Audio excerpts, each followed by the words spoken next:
And welcome, Hoosier fans, to this week's edition of Assembly Call Radio, where each week we discuss the most important IU basketball stories from the past 7 days. This is our 56th edition of Assembly Call Radio, and it is our 361st episode overall of the Assembly Call, recorded on the evening of Thursday, December 14th, 2017. I am your host, Jerod Morris, and let's begin this week how we begin every episode of the Assembly Call, and that is with our Hoosier Proud banner moment. And look, we all know times are a little lean for the current Indiana basketball team right now. Wins a little bit difficult to come by as the Hoosiers sit at 5-5. So for this week's banner moment, we take a look ahead to Indiana's incoming recruits. And I was away. I was out of the country last week. And so the banner moment for me really came yesterday as I was reviewing the performances of some of Indiana's recruits over the weekend at the Forum Tip-Off Classic, and then Jake Forrester played at an event as well. And it really sounds like, from all the reports, from all the videos that are available, that all of Indiana's incoming recruits really, really played well. You know, Rob Finney, Indiana's incoming point guard, showed outstanding scoring ability, as he's been showing all season long, single-handedly keeping his McCutcheon team in the game. And, you know, we already know that Rob can be a pass-first distributor, but as a senior this year, playing with a little bit less talent around him, he's really being asked to carry a heavy scoring load, and he's rising to the challenge, which is great to see.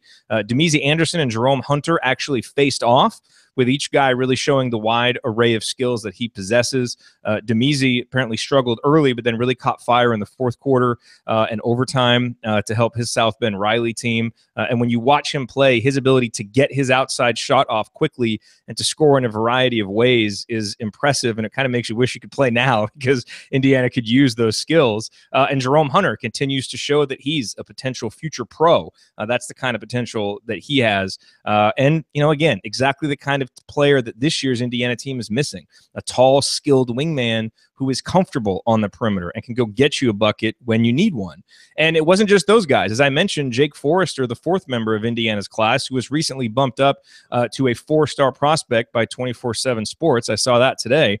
He also impressed at a weekend tournament, and according to Evan Daniels, Forrester turned in one of the more impressive showings this past weekend at the National Hoops Festival. And so don't be surprised if he ends up, you know, as maybe even a top 100 recruit, in addition to a 4-star guy when it's all said and done. So, you know, look, while the current Indiana team has struggled to turn progress into victories, it's undeniable that the future remains bright for Indiana basketball. And these 4 recruits, plus Race Thompson, you add those guys to Indiana's already dynamic duo down low with Deron Davis and Juwan Morgan. If both of those guys are back next year, you get improvement from guys like Devontae Green and Justin Smith and others, and brighter days should be ahead as soon as next season. Alrighty, let me now introduce my esteemed co-host for this week's show. To my left, we have a world-renowned bracketologist and the president of the Robert Johnson Fan Club, at least on the defensive end of the floor. He is Andy Bottoms. Andy, what is your bottoms line from the past week in Indiana basketball? Yeah, membership in the fan club is dwindling after running the Assembly Call Twitter account for you when you were out. I can tell you that membership in the club is lowering as we speak. But a lot of open.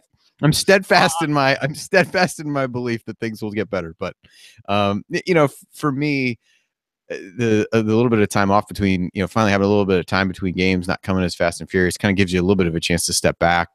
While the record probably isn't what we, you know, might like it to be 10 games into the season, I think, you know, the big thing for me is just the continued emergence of Juwan Morgan. And when you step back and look at these last 7 games, offensive rating of at least 125 in all of them, you know, scored at least 14 points in all but one, has 8 rebounds, I think, in 5 of the 7, averaging 2 blocks a game, just doing everything and really, you know, continuing to establish himself as a leader. I was listening to this evening the podcast, the Mind Your Banners podcast with Zach Osterman and Chronic Hoosier, and Zach brought up something that Juwan had said over the summer, where, you know, leadership wasn't going to be a problem on this team, and they kind of pressed him for further answer and asked him why, and he kind of pointed to himself and said that, you know, he was going to make sure that that didn't happen.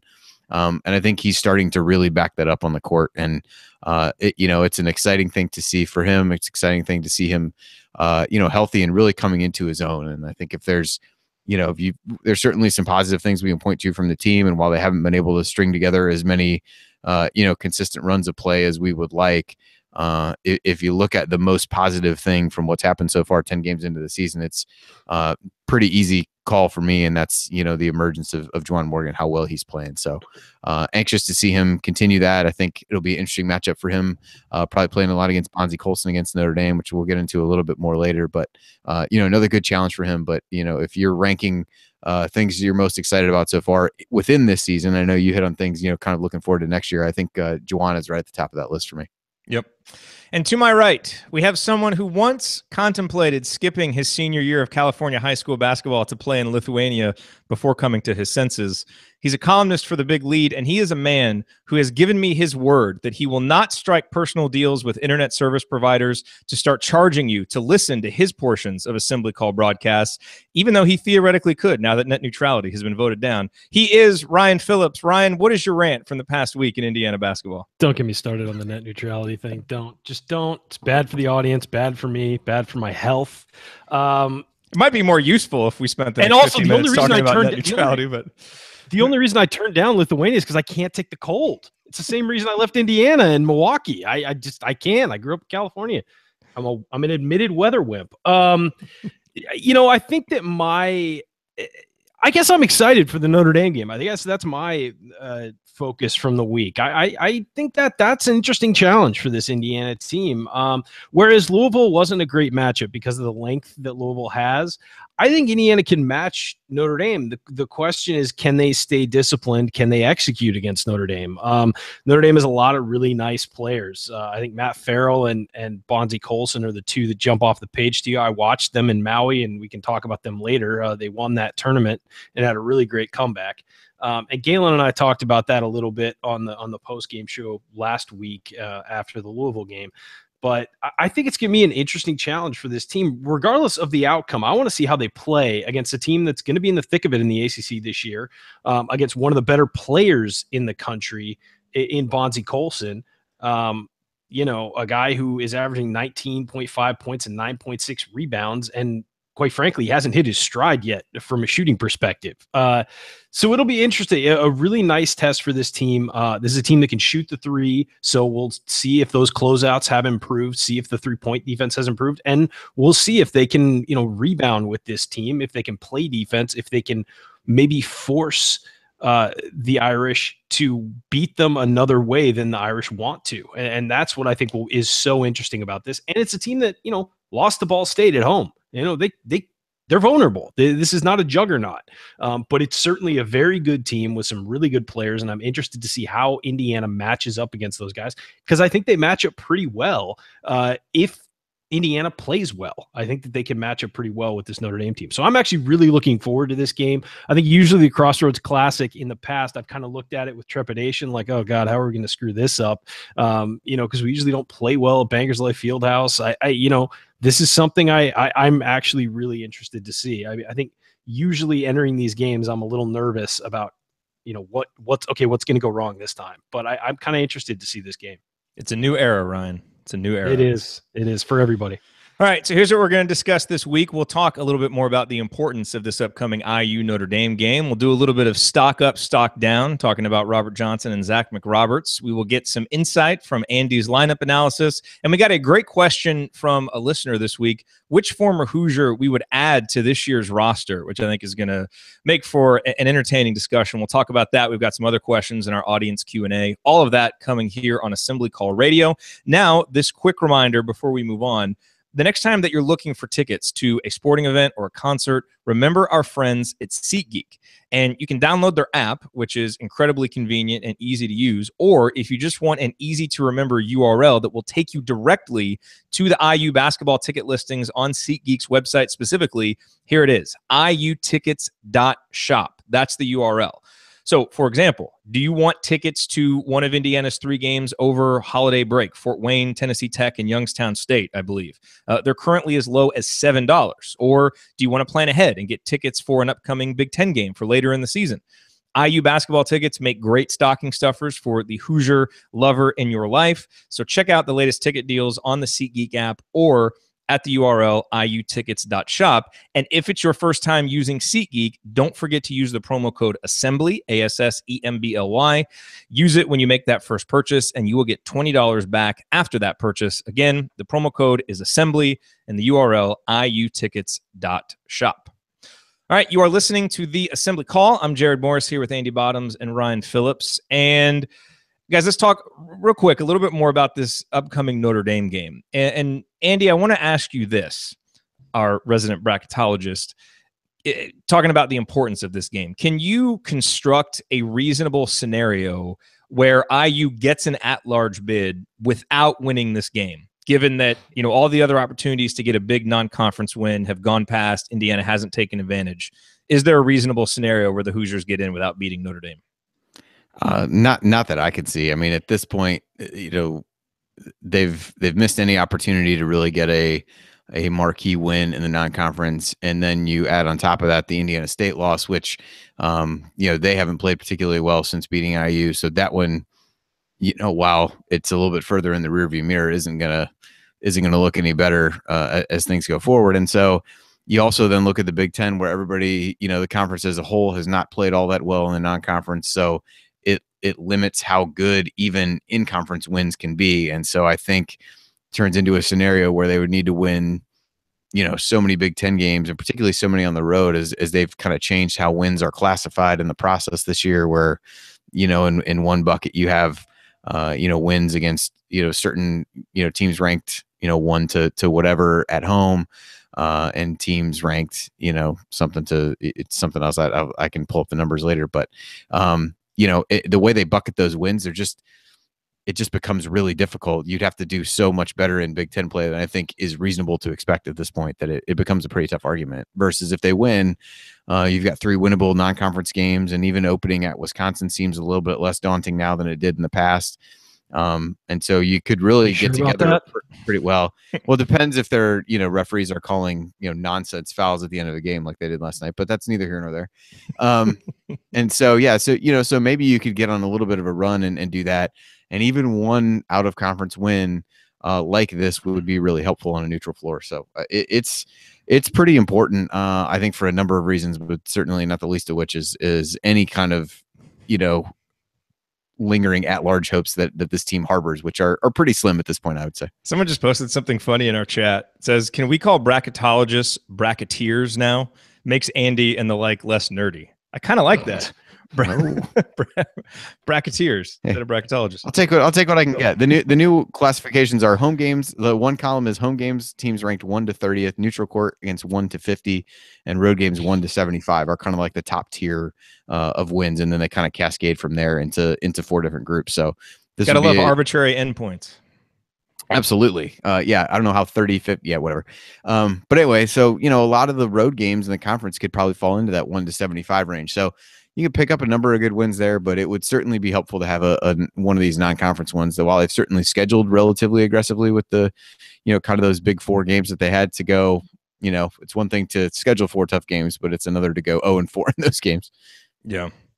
All right. Well, let's we'll talk some more about this game as we move through this week's episode of Assembly Call Radio. But let's move ahead now to our next topic and do a little stock up, stock down coming up on the Assembly Call, and talk about Robert Johnson, Zack McRoberts, and others. That is next. Stick with us.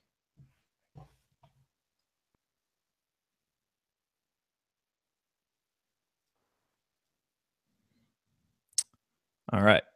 Hey, everybody on YouTube. Good to see you all here. It's nice to be back. I feel like I've been gone for ever. I didn't remember the last show I hosted. It was like 2 weeks ago. Almost forgot what I'm doing. Slacking like crazy over there. I know. That's all right. I'm back. I'm in it for the long haul now. I shouldn't have to miss many more for the rest of the season. So hopefully there's a lot more wins than we've. I may miss Monday's game. Is it Monday or Tuesday? Monday, right? Monday. Yeah, it's Monday and Thursday. As long as you're here Saturday. We need you Saturday. Yeah, no, I'll be here Saturday, and then Thursday next week I'm fine. But it's Monday is not clear yet. Okay, so. Cool. Let me. I just want to listen to the recording real quick and make sure it all recorded properly. Okay, all sounds good. Okay, so that was 13:57. Dang, that was long. That was actually shorter than some of our opening segments are. It was longer than I thought it was, I would say, because I thought we were cutting it short. But yeah, or I thought we were cutting it really short. 13:57. Are we done with the split shows now? Good question. I think we are. Yeah, I think. Football's Because gotta football be over. season's over.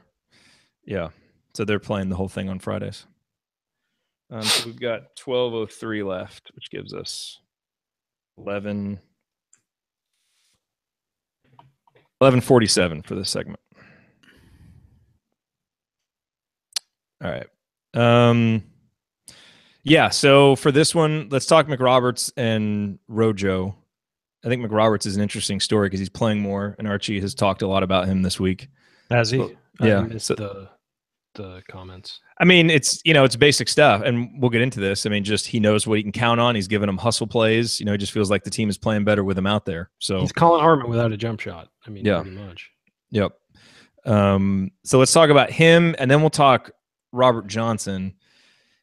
And we should probably try and be a little bit careful because every single podcast is covering Robert Johnson. We talked about him on Podcast on the Brink. They talked about him on the Osterman Chronic Hoosier. What's that one called again? Mind Your Banners? Mind Your Banners. I can't get them all straight. There's a lot of Indiana podcasts now. All of a sudden. There's a lot of Indiana podcasts, and they're all really good too, which I'm actually happy about because it gives me more stuff to listen to. I don't have to listen to us. Why wouldn't you want Because I was here. Yeah. I don't need I to was say when I'm here, I don't listen. When I'm not here, I listen only Yes. to make sure that nobody said anything terrible about me. Yeah. Not because I'm interested in what you have to say, but I actually would rather not listen when you guys do it alone because I know there's going to be something in there where I'm going to be like, God damn, I got to get him back now. And then I got to think of something clever to rip you guys on. But yeah, so we should probably try and have a little bit of a different angle. I think I've got a little bit of one just talking about how his numbers are actually a lot worse in the big games, and Devontae Green's numbers are actually better in the big games, which is kind of an interesting difference. So New York guard, man. New York guard. So anyway, I'll open it up and then, you guys roll. Ryan, I'll throw you McRoberts first. Okay. So you can do your line about Colin Hartman without a jump shot, which I think you've said every time we've talked about Zack McRoberts this year. Pretty much what he is, though. I mean, I'm not wrong. I know. Okay, so let's do this. Comparing the white guys, of course. Yep. That's you can't do it any other way. It's not allowed. All right, here we go.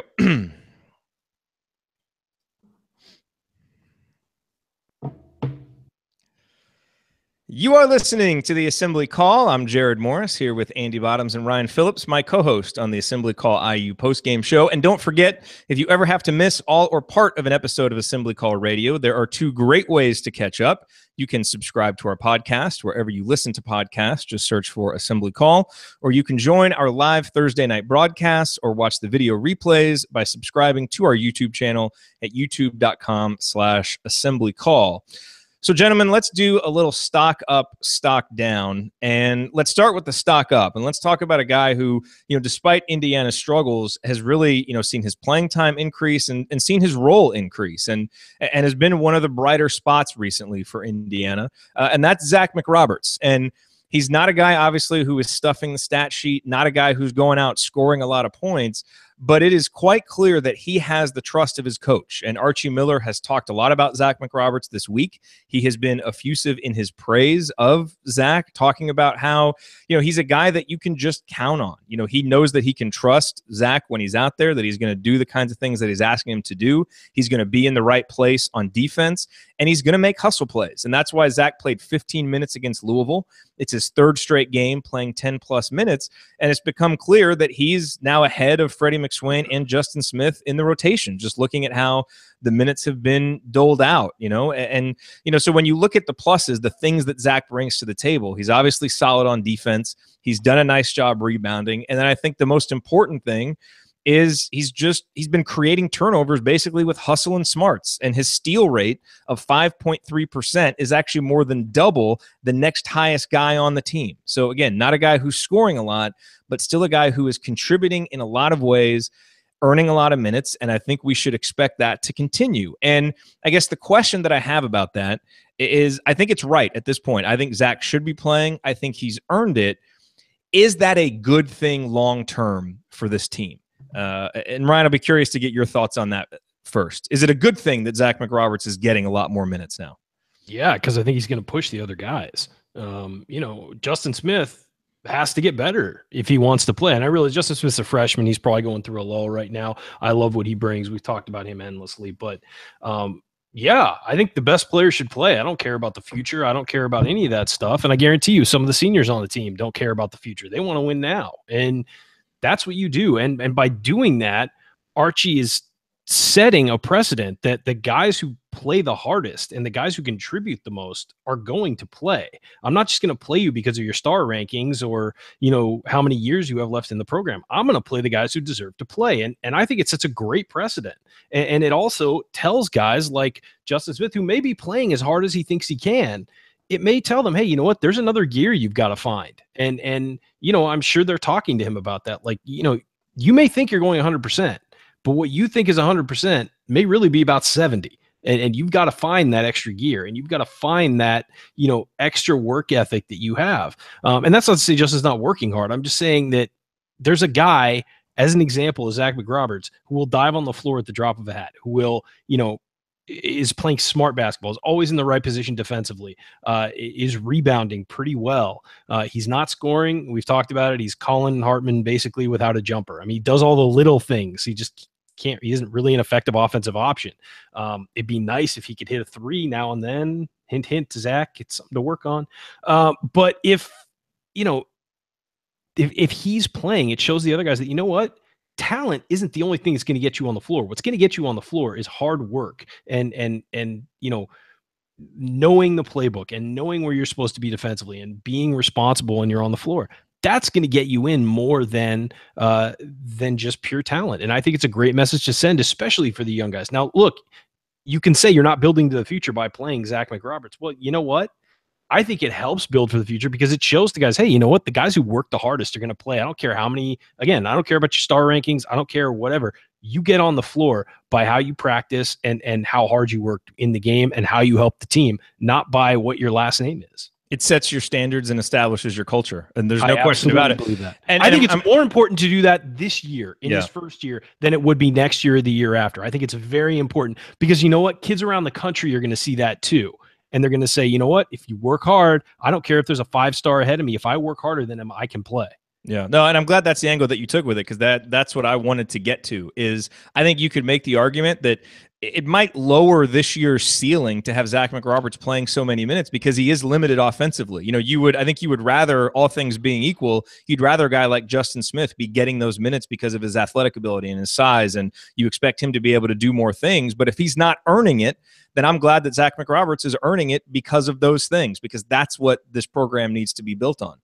Andy, your thoughts? And I know the lineup analysis that we'll get to in the next segment, but just kind of teasing that, Zack McRoberts found his way at the top of a lot of those lists, in terms of plus minus and the best lineups. He was in a lot of them. Yeah, I mean the plus minus in particular, even if you kind of dial it back to just the the top 4 opponents that have been played. I mean, he's the best one of the guys who are really in the rotation. Now, that being said, he's a -1 in aggregate in those games, which, you've lost all 4 of those games at this point. But yeah, I mean, it's hard not to argue that the team has done well with him on the floor, even despite his offensive limitations. When he's out there, the lineups that he's in are competitive. It's easy to sit there and say, hey, this is a team that already struggles offensively. Is this a guy I can afford to have out there for a lot of minutes? It's a fair argument, but the reality is that he's making things happen. He's making the kinds of plays that, Archie expects. And, I think to see that rewarded is certainly a testament to him. And we saw that from him at times last year when he would come into games and really, be in the right spots and make good plays. And I think he's continued to do that. So it's a positive for him. I think it, as you said, it establishes the culture of what's expected, and that everybody's kind of got a clean slate, walking in the door, particularly this year. And he's played well enough to earn minutes. And while he's been out there, I think he's played well enough to keep him. I'm Jerod Morris here with Andy Bottoms and Ryan Phillips. You're listening to the Assembly Call. So that was our stock up for Zack McRoberts. Now let's do a little stock down and go to Andy with this one. this pains me. I didn't really want to go here just because it kind of feels like piling on. And I mean, we talked about this on Podcast on the Brink. Pretty much every IU show is talking about the struggles of Robert Johnson, especially coming off a game against Louisville where I don't know who it was on the post-game show, Galen or Ryan, who said it was a reverse James Blackman where, he played really good defense but contributed nothing on offense, which that would be me. Yes, unfortunately, a very good description. But look, here's the thing with Robert. We know that he's struggling this year. His offensive rating is basically right where it was as a freshman. His assist rate right now is the lowest it's ever been by a lot. His three-point percentage is 7 points lower than his career worst, which is last year. The problem is those numbers don't actually tell the real story, because where Indiana really needs Robert Johnson is in its biggest games. That's where you need your most experienced player to really be able to step up. And he is defensively, there's no question. And that's why he's still getting, playing 88% of the minutes or however many minutes he's playing. And he's clearly working hard. Archie talked about that in his radio show earlier tonight on Thursday night about how he's never seen a guy in the gym working as hard as Robert. Unfortunately, it's just not helping the production in Indiana's biggest games, which is where Robert is so sorely needed. Because in IU's 4 toughest games this year against Seton Hall, Duke, Michigan, and Louisville, here are the numbers. He's 1 for 13 from 3, obviously much worse than his season average. His assist rate is 7.2%, which is just, almost shockingly bad for a guard who plays as much as Robert does. His turnover percentage is 23%, which is much higher than it is normally. His offensive rating overall is 69.7, which is, that's just unspeakably bad. Now, on the bright side, his 2-point percentage is good, but he only has 21 attempts in those games, so he needs to get more. For the listeners out there, tell them what an average offensive rating is. About 100. About 100 is what you want. And where's Robert at? And his is 69.7. So just so you, again, for the season, it's 101.3. And for him, that's a big step back from where he's been the last 2 years. And in those 4 games, it's 69.7, just to give you kind of a comparison. So, Andy, as I look at that, if Indiana's going to win big games starting Saturday, it just doesn't really seem like there's a formula for that happening without Robert playing well on both sides. And he is on defense. We've been giving him credit for that. But at some point, he's going to have to step it up offensively in the big games, or Indiana's just not going to be able to win any of those. Yeah, just one other number using the plus minus in those games. He's in those 4 games, a team worst, minus 62 in those 4 games. So, yeah, even for the president of the fan club, hard to put anything. Hard to put a lipstick on that at that point. But we've seen the way that Miller has used him thus far. And there's no reason to suggest that he's not going to continue to get big minutes. If it hasn't changed now, I don't see it changing going forward. I think, it ties back. Defense is going to get you on the floor in Archie's system. So he'll get on the floor for that, I think. Yeah, but and I think what you saw in the Louisville game was a play that I think is emblematic of just how kind of fleeting his confidence is. It was in the first half of the game. There was I forget who the defender was. It might have been Deng. Started clapping at him like an idiot. Then Johnson drove right around him as soon as that. So kind of had that burst of confidence, drives right around the guy, then gets called for a charge, which I thought was probably a bogus call. But I think, as I tweeted out, Ted Valentine had already started his wind up to make the call, so he couldn't back out of it at that point. But and from that point forward, he didn't really even look at the basket. And so you saw a guy who was like, a guy kind of challenged him, drives right around him, and then just because things don't go well there, he kind of went into a shell for the rest of the game. And I think that, that small sequence just shows where he's at from a confidence standpoint, because he didn't have any assists, he didn't have any points, and he just didn't really look to be an aggressive part of the offense, even though he did in that one moment, and it didn't go well. And just like that, it was gone. Yeah, and look, we've been seeing it. His shot has just looked different. His mechanics look different. His confidence looks shot. I guess if there is one bright side, if you're really squinting to try to see the silver lining, it can't get much worse. And if he gets better, if his production goes up, it's really going to help Indiana in these tough games that they have. So that has to be a part of the formula for Indiana getting big wins coming up, is Robert Johnson starting to play better and starting to shoot better. So coming up in our next segment on the Assembly Call, we're going to dive in more to that lineup analysis that we just talked about and give you some insights from that, plus more. That's coming up. Stick with us.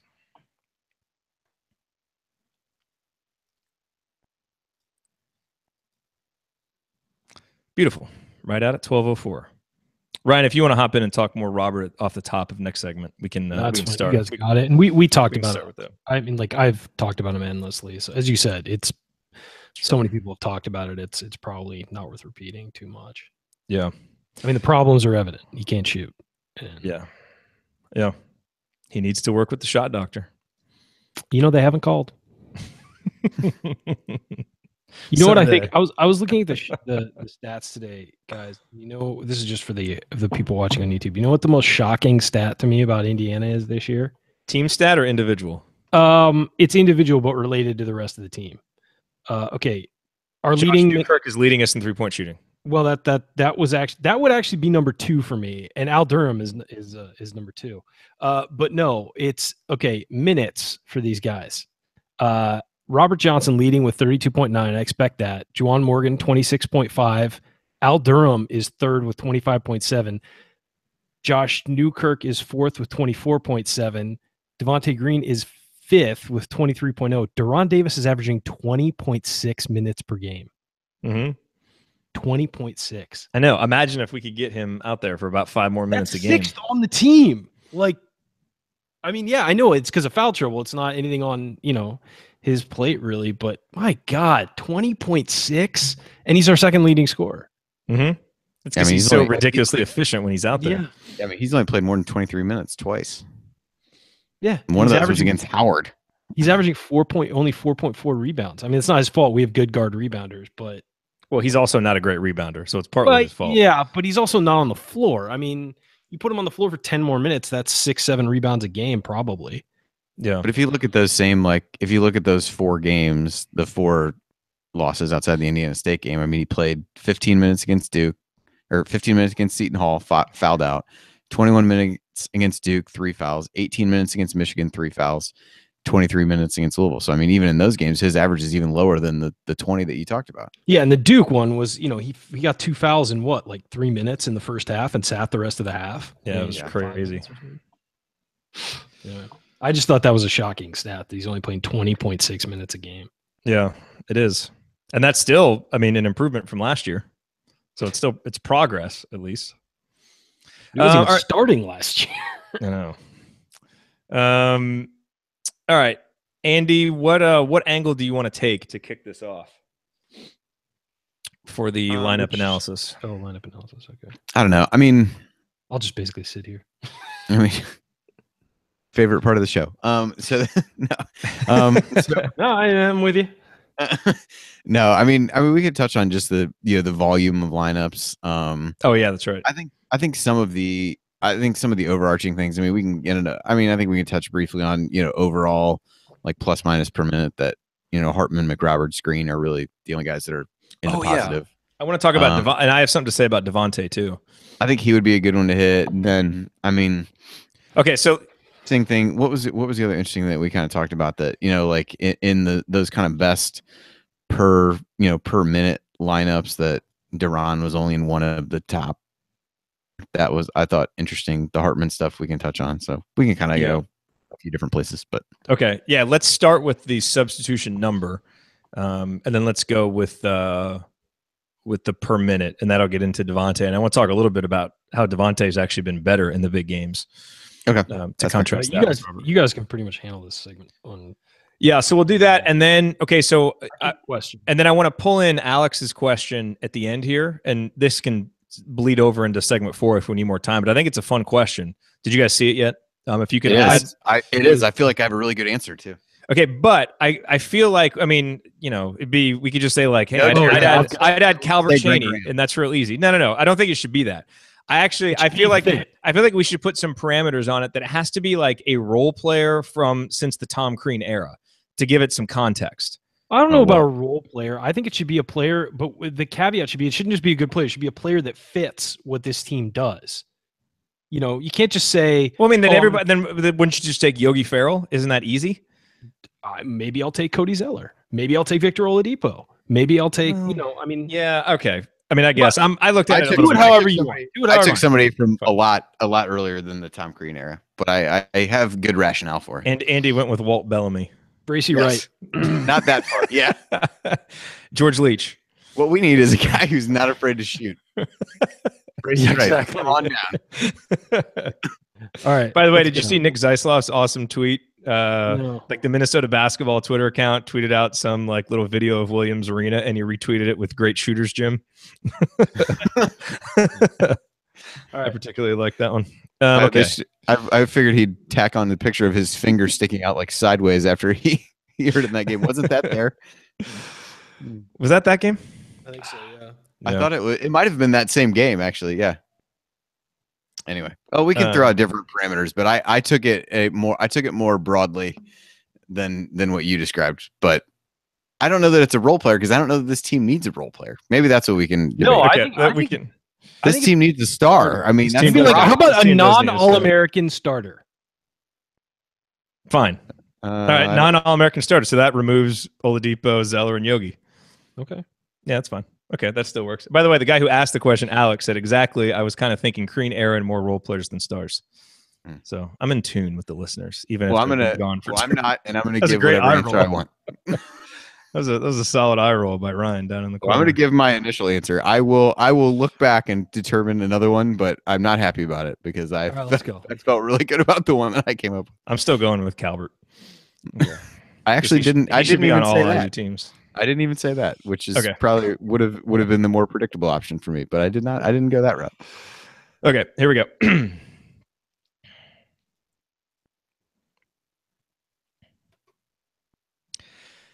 You are listening to the Assembly Call. Go to assemblycall.com/join right now or whenever it's convenient to learn how to subscribe to our email newsletter.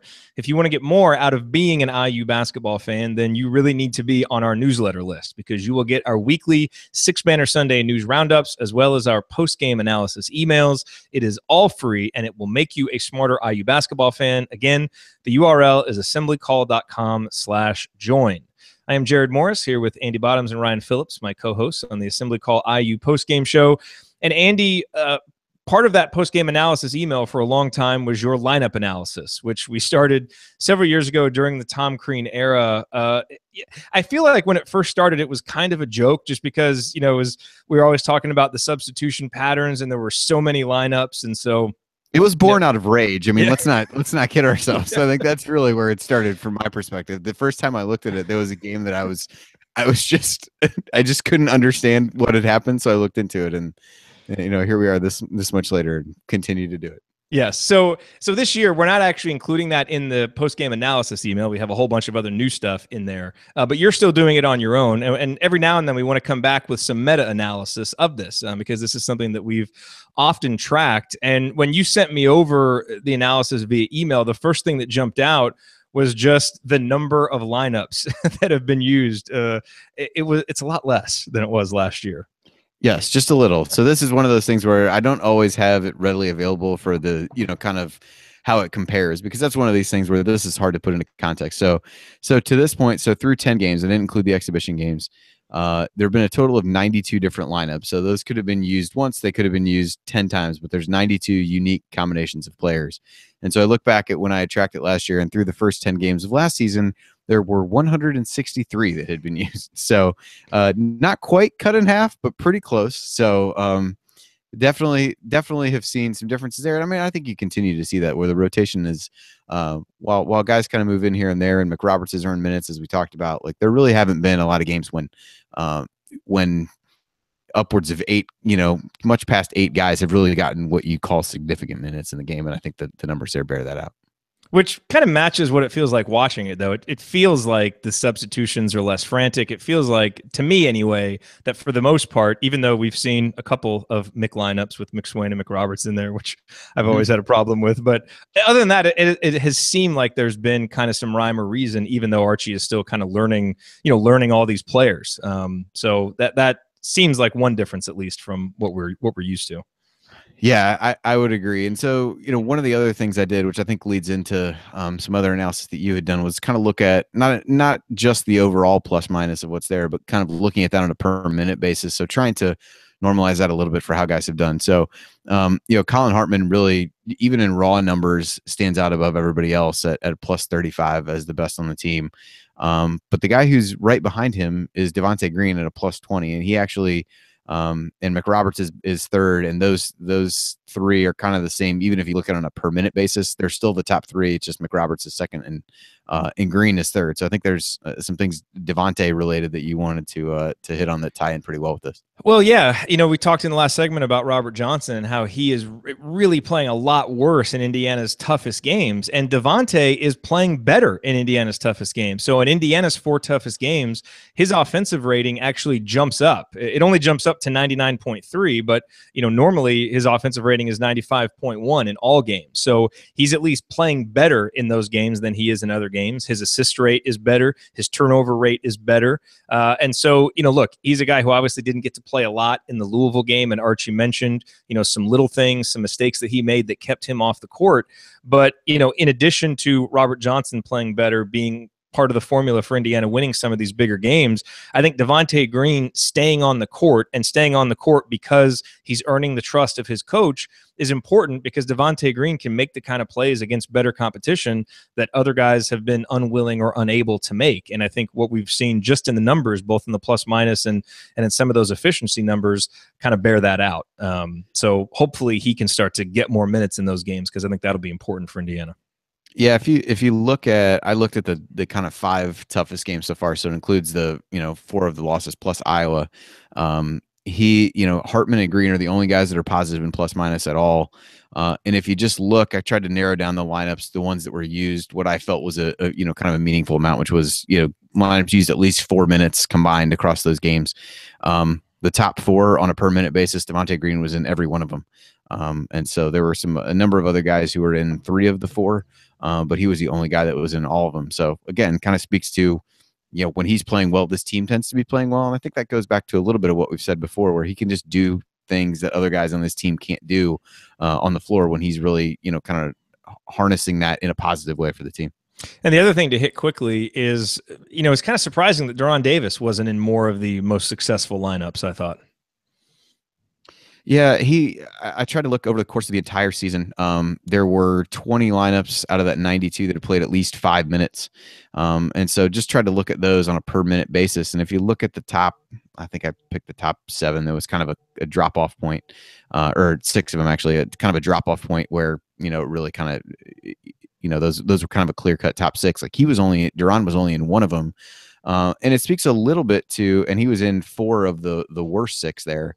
A lot of the starters were in 4 of the worst 6. A lot of those, I think, came in times when they, those guys started the games. We talked about the slow starts and things like that. But, one of the things we were talking about during the break that Ryan brought up was he was surprised how few minutes Deron was playing. So I don't think he's playing so few minutes as a function of the lineups that he's in not being effective.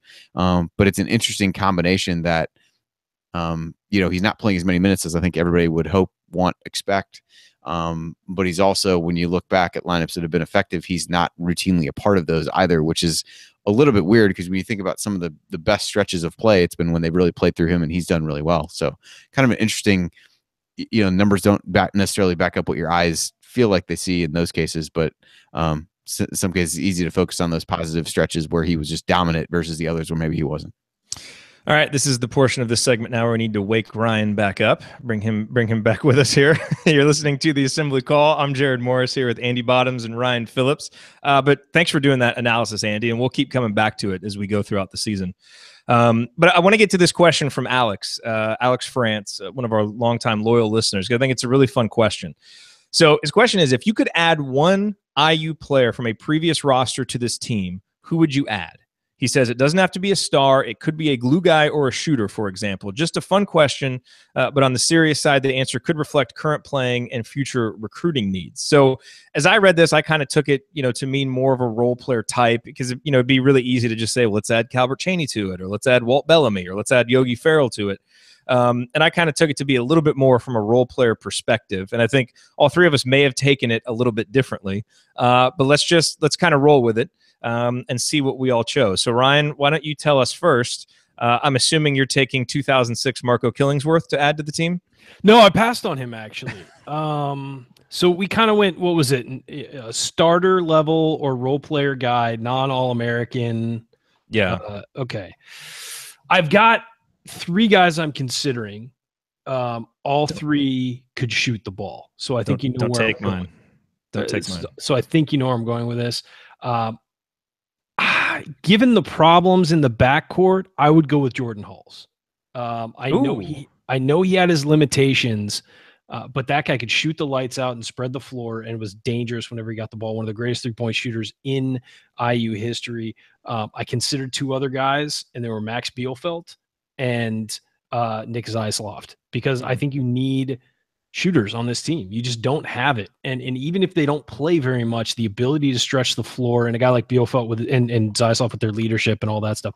But Jordan Hulse was a guy who, was dangerous. I mean, as Dickie V used to say, when he would get open, it's like a layup from three. And that was kind of who he was during his IU career. So that's where I would go with it, because I think that we could use some shooting from the backcourt, and I think the front court is fine. I think really the backcourt and the guards need some help right now. Interesting. See, Bielfeldt was mine. Because of what and you I totally said, get that. Yeah, because of what you said. I actually feel like Max Bielfeldt would just be perfect on every roster. Like if you just throw him on the 93 roster, and Allen Henderson gets hurt, and you've got Max Bielfeldt there providing depth. Like he, on and on. If every roster just had Max Bielfeldt, we'd be fine. But I agree, the shooting, and also with Deron Davis only playing about 50% of the minutes, now you've got a guy like Max Bielfeldt who could take more of those minutes, and he's just obviously a smart, savvy player. So, but Hulse is a good one. I didn't even think about him, but I think that's a really interesting choice.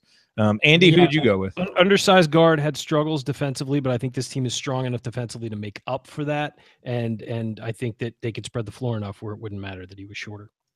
I'm going to give two answers. One I came up with before you arbitrarily imposed your interpretation of the question on the rest of us. I didn't arbitrary. Alex France in the chat said that my interpretation was his. So it wasn't arbitrary. It doesn't. Well, you didn't know that when you said it, so that's neither here nor there. Actually, the guy that I thought of, and that was Jay Edwards. Yeah. So, well, I mean, you just think about it. Would be easy to say Chaney, obviously, but for me, Edwards was a guy who got to the free throw line almost 200 times in his sophomore year, made tons of threes. Could really have because I think while it's easy to say that we're kind of going away from picking a star, like this team needs a star. This team needs a guy who's going to demand the ball in a late game situation and go get you a bucket. So that's again. So if we go with what we said before, I would have picked Hulse. And as much as it pains me to agree with Ryan on anything, really, you're just totally jumping on my back on this one. But again, one thing about Hulse, also great on the free throw line, and that's something this team needs. Yeah, I mean, if you look at the threes that were missed in the second half of that Louisville game, they were not contested for the most part. So if you're running offense in a way that is going to get guys wide open shots, there is nobody from the Crean era that would be on the receiving end of a pass for a wide open shot that I would rather have than Jordan Hulse. So that to me, once I reined that in, that was actually I almost didn't think of anybody else. I think Zeisloft would be interesting, but I think this team can kind of get by and mix and match things in the front court. I think what they're really lacking with the way they're struggling to shoot the ball right now is just a dead eye shooter, and Hulse is the guy from the Crean era that fits that bill the best. Well, those are really good. Yeah, I hadn't thought about Hulse. I thought about Zeisloft. I mean, Yogi was kind of the obvious one that came to mind if you were going to choose anybody from the recent era, just because this team needs a guy like that who can kind of take over. But if you remove him, I think Hulse is a great choice. The other guy who I think would be interesting would be Troy Williams. I mean, he may drive Archie Miller just absolutely crazy on defense. But just in terms of a guy who could just go make something happen and do something at the end of the shot clock and go get a shot, I think Troy would have been an interesting one too. But, obviously he wasn't a great shooter, so you wouldn't add that. But he would add an interesting element, and I'd sure like to have him for a Notre Dame game at the Crossroads Classic, that's for sure. We remember what he did a few years ago in that game. Yes, that would be fine. Hulse is young enough looking where if we could, get a recruiting service to make up some kind of weird profile. He could clearly pass for a guy who's still in college, I feel like, at this point. So okay, so I think we have a winner. I think Jordan Hulse is the winner. I think that was good.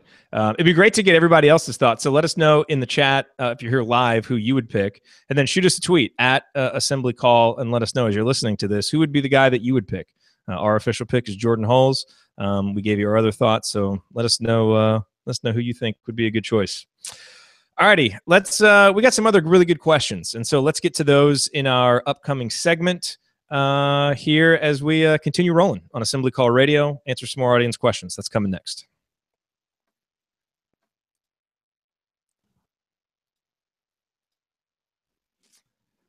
Perfect. 13:26. So that gives us 10:34. So we have 9:50. Got to be out of here at 9:58. All right, that was a good segment. Alex, awesome question.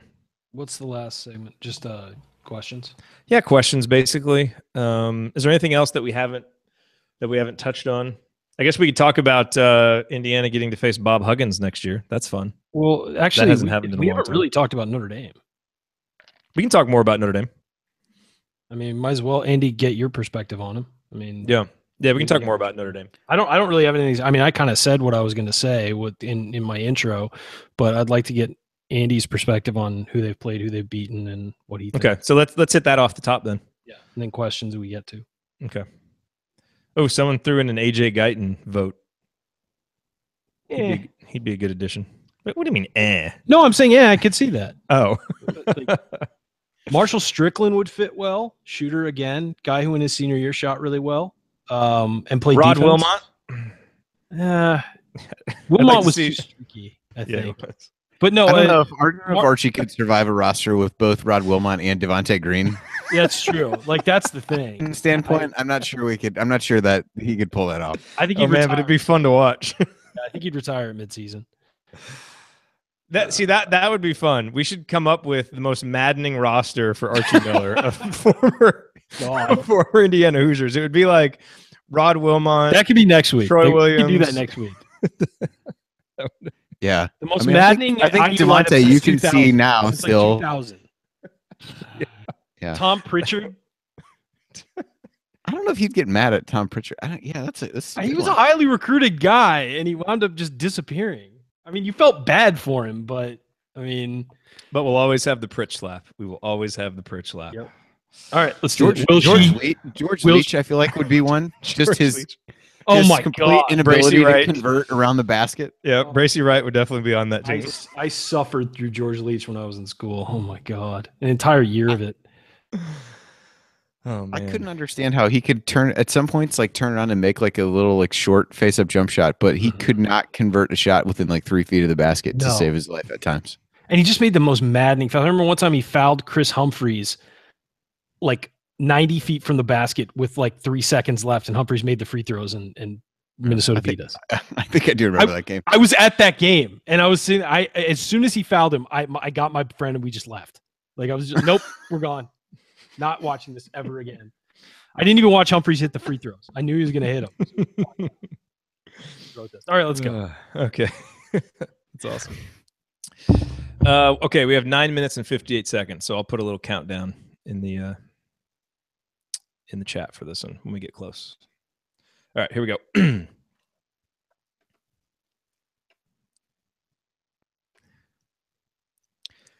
You are listening to the Assembly Call. I'm Jerod Morris here with Andy Bottoms and Ryan Phillips, my co-hosts on the Assembly Call IU postgame show, wrapping up another week of talking IU basketball. And Andy, before we hop into a few additional audience questions that we have, I just want to get any lingering thoughts that you have on Notre Dame, just in terms of kind of your scouting report on them. Ryan mentioned some things off the top of the show, especially their vulnerability. They lost to Ball State. What are your thoughts on Notre Dame, and what do you think are the chances of Indiana's that Indiana can go up and get a big win? They're kind of what a Mike Bray team has looked like in the last few years. Really efficient offensively. They're 7th in the nation now. Got off to a good start. I think Ryan was there for the best game they played when they beat Wichita State. Came back to get thumped at Michigan State as part of the Big Ten ACC. And then, they did lose to Ball State, which I believe is just further proof that in-state major conference teams from Indiana should not schedule others. I mean, Ball State, I think, is going to be one of the better teams in the MAC, but not a game. Obviously, you'd expect Notre Dame to lose at home. They just haven't. I mean, Wichita State, Michigan State, really the clear-cut 2 best teams they've played. So not a ton to take away from that. Don't have a deep rotation, which is pretty typical for. Can I throw something in real quick? They were down 16 to Wichita State. That looked like it was going to be a blowout, and they had a great comeback. So, but I mean, they were probably 1 or 2 missed threes at the wrong time away from getting blown out by Wichita State in that game. So maybe it's a little different. Yeah, they came back against Michigan State a little bit as well. Like early in the second half, I think they faded a bit down the stretch. Not super deep. They don't really play. Play six guys play the vast majority of their minutes. Maybe seven. The one number that should terrify all IU fans at this point is they're 11th in the nation in 3-point shooting percentage. So I'm just gonna kind of leave that there and let everybody try to cope with that as best they can over the Has next. that been a problem? Over the next 48 hours, and we'll see how that goes. So, that's really the big thing. They've been really strong offensively. Colson and Farrell are the two guys to watch there. But I think IU, if they continue to play well inside, maybe a chance to get Notre Dame in some foul trouble. They have not put opponents on the free throw line. It's really the best thing they do defensively is have a low free throw rate. So, if IU can get them into foul trouble, there's not a lot of places they can turn. I think that's a big one. IU's been on the receiving end of some of that foul trouble. Hopefully they can turn the tables a little bit there and, have a little bit better luck with opponents not making every 3-point shot they take. All right, so let's get into a few of these questions, and we'll hit them kind of quickly. The first one is from Jordan, and he says, as the non-conference winds down, and with what you know about the team, what realistically constitutes a successful season? I kind of feel like this question would be a little bit better after the Notre Dame game, because at that point we'll have a better idea of if Indiana's been able to get an important victory and if the NCAA tournament kind of seems realistic. But Andy, where are you? I mean, I know we all kind of talked at the opening of the season that we thought an NCAA tournament berth, while maybe, not likely, was at least a realistic expectation for what this team's ceiling could be. Have you changed that opinion? And obviously you didn't have Indiana in your preseason bracket. But what are you thinking now? Kind of what's your bar for success now that you're measuring Indiana against? Yeah, I think I think NCAA tournament is probably a bridge too far, based a little bit on what we talked about before. Possible, because I think the Big Ten is a little bit more wide open than we thought. So for me, I think it's continued improvement. I think we've seen continued improvement, and if that happens, that's probably going to lead to a record over 500 in the league, and that probably isn't good enough to get them in the tournament to say finish 10-8. But I think that'd be progress. I think the biggest thing for me is really, while they haven't put it together for a full game stretch, I think we've seen enough seen enough little moments where they play well. If they can start to figure out how to string more of those together, I'll feel pretty good. So I'm going to say, over 500 in the Big Ten, continued improvement, I'd feel pretty good about. And that's probably hopefully good enough to get you maybe even into the NIT, some kind of postseason where they can keep playing and really build on that. Big Ten tournament run wouldn't be terrible. We haven't had one of those in ever, I think. So that would be good. But I think the trajectory is okay. I'm not terribly worried at this point, even though I don't think the NCAA tournament is something that's likely to happen. Yeah, I think I generally agree with what you just said. So, it'll be interesting. Again, I think if Indiana can beat Notre Dame, that makes getting to the NCAA tournament a little bit more likely. So we'll have to see what happens on Saturday. But as of right now, Indy, I pretty much agree with you. Let's get to this real quick here from Rob. Especially after this year, who is the true big man now between IU and Purdue, considering that we had Cody and Noah and Thomas Bryant, and obviously have Deron Davis now? What do you think, Ryan? Let's go to you. Let's see if we still have you. I know you had some audio difficulties there for a second. Yeah, I had to pop out for a second. Am I with you guys? Looks like you're good. You're good.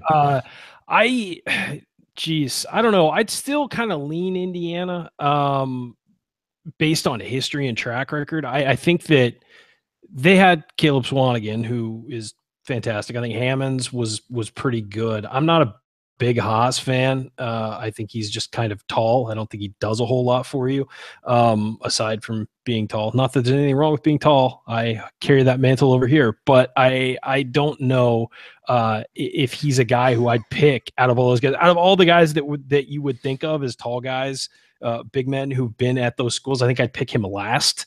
I'd pick Thomas Bryant over him. I'd pick probably Noah Vonleh over him, even though it'd be pretty close. George Leach? No. George Leach is Leach against Minnesota? George Leach could be at a pickup game and the tallest guy by 7.5 inches, and I would not pick him. He could go last. That would be so yeah, no, I think that you've still got to stick with Indiana, though Purdue has done a good job bringing through big men the last couple of years. Yep. By the way, I think that's going to have to be Ryan's new tagline, Ryan Phillips. I don't know if he really does anything for you besides being tall. That was Thanks. good. I appreciate that, Jerod. You're a real friend. Okay, this is from Jerod, not me, but another Jerod. I'm curious your thoughts on the freshmen to this point. In the preseason, I think a lot of people expected to see Justin Smith excelling and Al Durham taking a bit of time to adjust. What is it about both of their games that is most influencing their production or lack thereof? And obviously, Justin Smith had some nice flashes early, hasn't been playing as much lately. Al Durham, still getting a lot of minutes, but, probably had his worst game of the year against Louisville when he had 5 turnovers. Andy, your assessment so far of those two guys, and obviously we just haven't seen Clifton Moore play a whole lot, so we don't really have much to say about him.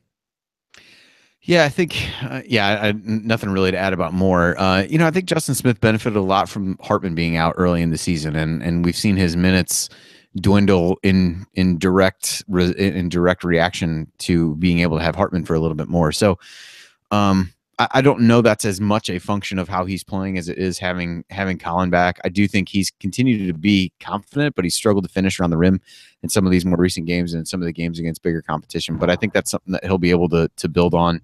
And they're able to, because of Hartman, be able to bring him along a little bit slower as opposed to really, throwing him right in the mix early on. So I'm okay with him. And I think Al, I think it was probably inevitable he had one of those games, but I'm not terribly worried. I think he's been better than we probably expected, and I don't change that thought as a result of the Louisville game. Certainly struggled. That's a defense against which a number of guys are going to struggle, whether they're freshmen or seniors. And so I don't think he really backed down from anything. I didn't think he kind of went into a shell a whole lot, just struggled against their length and some of those kinds of things. So I'm not too worried about that. I think he's going to continue to see minutes because of the defense and generally taking care of the ball. So I think they've both been probably better than I expected, quite honestly, at this point, even though, the minutes have fluctuated a little bit. Ryan, you watched a lot of tape on these guys coming into their IU careers. Your thoughts on... Yeah, Justin Smith just needs more time, I think, and it just needs more time on the floor to sort of showcase what he's got. I think that what he showed sort of in the preseason and sort of in a few of those early games is his ability to be an exceptional athlete, his ability to be a really smooth, heady player. And I just think now that the competition is ratcheted up, it's a little above him, and he needs to sort of take that next step. And it's going to take some time. I mean, obviously it's practice every day. It's all that stuff. Plus, when you've got a guy like Colin Hartman potentially taking your minutes away from you, that's tough for a freshman. As for Al Durham, he's far better than I expected him to be at this point. I thought he could be a solid, guard in the Big Ten. He's been much better. His defense has been excellent for the most part. Offensively, he's been far better than I thought. Of course, he's had some stumbles, as Andy mentioned. But at the same time, I did not expect much from him offensively this year, and he's been better.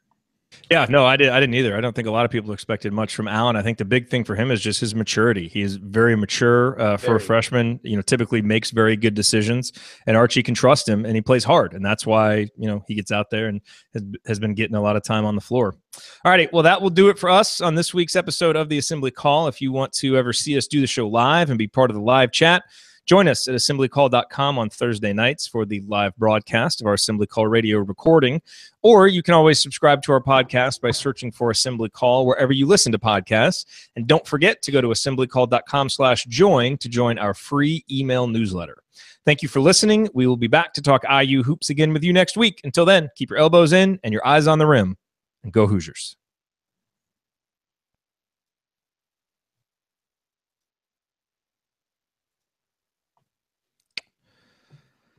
And scene. Yeah, I'd go back and check that because I think that Skype cut out right when Andy and I were in the middle of talking about. Okay, I'll check it. That. And then, it was so weird. Like everything just closed. Like all my screens just closed on their own. Damn Skype. I know. Well, Hangouts too. Yeah. Damn it, Hangouts. Thanks, everybody, for being here. That was a nice, lively chat. By the way, Jerod, while you were gone, some people kind of demanded that we do the Duke thing, and we'll have to do it at some point, maybe over the holidays before we get into Big Ten play on one of these. All right, let's do it. Yeah. Were you thinking, like, do it as a Assembly Call after dark at the end of a radio show? I mean, if you want me to swear, but I would say no. I'd say let's do it as part of the radio show. Oh, just do it as part of the radio show. Okay. Yeah, why not? Do a segment. Okay. I'm good with that. I didn't know if you needed just a segment or more than a segment. We could do a segment. You know, space it out too. we could do a segment, and then we could do you guys reacting to what I said in the segment, and whether or not I'm just crazy, or if you. So I don't know. That's what I think. Okay, I'm good with that. We've teased it long enough. Yeah, we just never had time to devote to it. But somebody was asking for it while you were gone, and I'm like, no, Jerod has to be here for it. Yeah. Okay, I appreciate. He's the one who always brings it up. So. Yes. All right. Cool. We will do that. Yeah. Then. I gotta get to work. All right. Okay. See you, man. I'll see you Saturday, Andy. Yep. Have fun. Are you out? Oh, you're out. Andy? Yeah, Hannah has a basketball game again. Are you able to do it Monday, Andy? Yeah, I'll be here for that. Okay, because I may. Yeah, as I said, I may not, but I'll let you know. Probably I know by Saturday, Jerod. Okay. So just let you know that. Okay. Cool. Yep. I'll definitely be here. And then we don't have a game on the 21st, do we? 22nd, I believe. Okay. Cool. No, it's that Thursday, whatever that Thursday is. Which a week from today, because today's the 14th. That would make sense. Okay, I'm traveling that day. I don't know what time I'll get in. Okay. But I'm traveling in the morning, so it just all depends on traffic getting up to Connecticut. But, okay. Yeah, and then 21st and the 26th are my travel days. So other than that, I'm fine. Okay.